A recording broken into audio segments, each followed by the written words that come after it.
Hello guys, good morning. Ito lang pong ulam namin guys, simple lang. Quick chow, instant mommy noodles.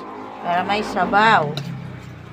O diba, nakasaing na ang person guys. So, bagong luto, ang init-init pa. Tapos bumili ako ng alamang 20. Ganyan lang. Lagyan ng harina. Harina 5 piso. Alamang 20, 25. Lagyan ng asin, bitchin. Magic sarap. Diba, ayan o. Halo-haluin lang siya. Hanggang sa ano. Tapos isang itlog.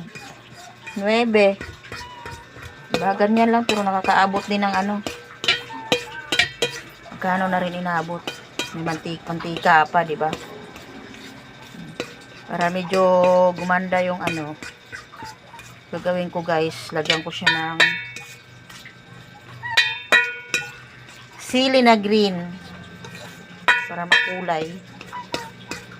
Tsaka pag kumain ganado.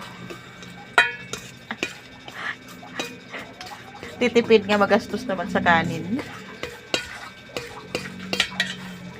Matuto tayong magtipid. Tuto tayong magtipid kasi hirap mag-budget ngayon sa hirap ng bilihin. Isang noodles pwede na. Hati-hati. So yan. Bye guys. Thank you for watching. Follow for more guys. Kasi magluluto na ang Inday. Yan o. Bye.